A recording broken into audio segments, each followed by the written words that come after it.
6 ចំណុចដែលលោកអ្នកគួរពិចារណាមុននឹងសម្រេចចិត្តទិញ Ford Everest Platinum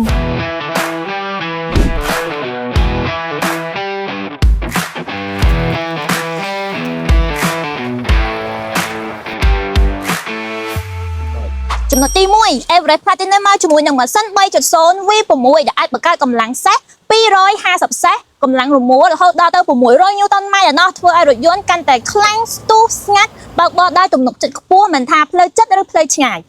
ចំណុចទី2មកយើងនិយាយពីរូបរាងបងស្អាតខ្លាំងមែនទែន design មកបែប sport បែបអភិជនតែម្ដងហើយបាននិយាយពីយ៉ាន់កង់កែឥឡូវនេះទំហំ21 inch បន្ថែមពីនោះទៀតអ្វីដែលគេពិសេសនៅលើដំបូលម៉ាស៊ីនយើង highlight ជាមួយនឹង logo Platinum នៅលើនេះអូស្អាតខ្លាំងមែនទែនរួមជាមួយនឹងការ design logo ថ្មីផងដែរចំណុចទី3សម្បូរទៅដោយមុខងារទំនើបជាច្រើនបងហើយក៏មានមុខងារខ្លះបន្ថែមថ្មីផងដែរដូចជា speaker B&O ដែល speaker នេះភាគច្រើនទៅលើluxury car បងហើយអេក្រង់ធំងាយស្រួលមើលអ្វីដែលពិសេស Platinum នេះគេមានមកជាមួយនឹងកៅអីក្តៅត្រជាក់ថែមទៀតផងចាហើយនៅមានចំណុចពិសេសមួយទៀតនោះក៏យើងមកជាមួយនឹងកៅអី memory stick ផងដែរតបោបើទៀត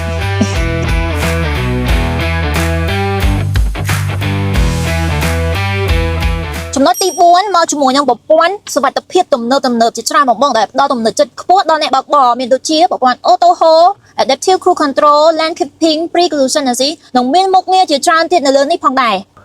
ចំណុចទី5កៅអីផ្នែកខាងក្នុងធំទូលាយមានផាសុខភាពបងអ្វីដែលពិសេសម៉ាស៊ីនត្រជាក់គេមានដល់ទៅ3ជួរឯណោះហើយមុខងារថ្មីមួយទៀតនេះមកជាមួយនឹងកៅអីក្តៅផងដែរសម្រាប់ជួរទី2ចំណុចទី6ចំណុចរសើបបាននិយាយពី Ford Everest គឺយើងមានកេរ្តិ៍ឈ្មោះមានទីផ្សាររាប់ឆ្នាំមកហើយដូច្នេះបើសិនជាពុកម៉ែបងប្អូនចង់វាយដូរចង់លក់វិញក៏មានទីផ្សារល្អផងដែរសម្រាប់តម្លៃ Ford Everest Platinum តម្លៃត្រឹមតែ